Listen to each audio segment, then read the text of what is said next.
ڕێکەوتنە گوماناویەکەی سەرۆکی حکومەتی ماوە بەسەرچوو لەگەڵ ئەمریکا کاردانەوەی لێکەوتۆتەوە. عێراق ڕاگەیاندووە ڕێکەوتنەکە لە بناغەوە هەڵوەشاوەیە، چونکە هەرێم بەپێی یاسا و بڕیاری دادگای فیدراڵی ناتوانێت مامەڵە بە نەوت و غازەوە بکات و نادەستوریە.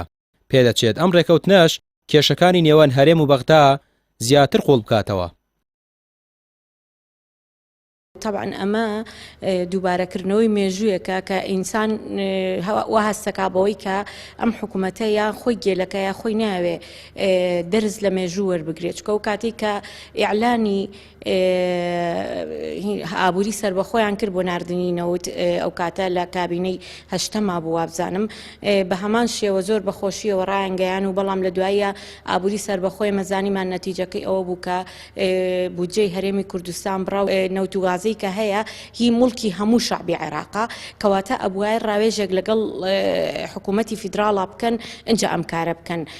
لە لایەکی ترەوە مادەی 112 باز لەواکە کە ئیدارەدانی نەوت و غاز لە هەرێمی کوردستانە ئەبێ بە هاوبەشی بێ لەگەڵ عێراقا. ئەمە لە لایەکی ترەوە بڕیاری دادگای فیدراڵیمان هەیە کە ئەم جۆرە گرێبەستانە بە قانونی دانانرێت و بە دەستوری دانانرێت.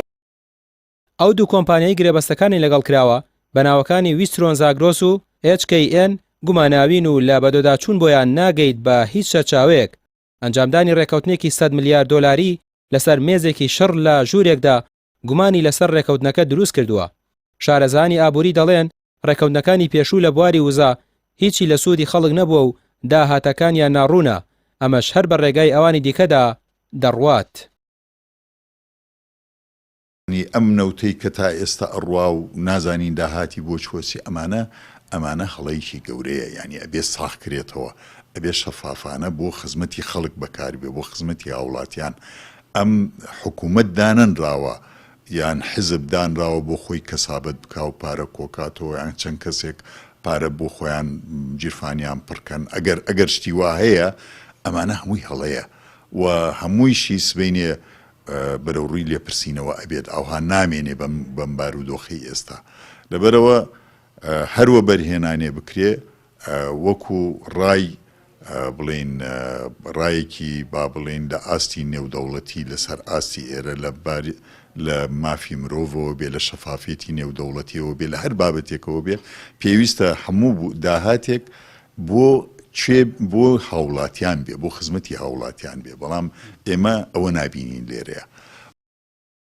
پارتی وێکێتی ژێربەژێر ڕێکەوتون بۆ فرۆشتنی غازی سنووری سلێمانی و نە هیچ دەستگایەکی چاودێریکردن و نە پەرلەمانی سەرکرا و نازانن ڕێکەوتنەکە چۆن کراوە، بەڵام ئەوە ڕوونە هیچی بۆ خزمەتی خەڵک نییە و تەواوی وزەی کوردستانیش خراوەتە خزمەت حیزبەکانی دەسەڵات. لە ئەنجامی ڕێکەوتنە نەوتیەکانی پێشتردا ئێستا هەرێم زیاتر لە 31 میلیارد دۆلار قەرزارە.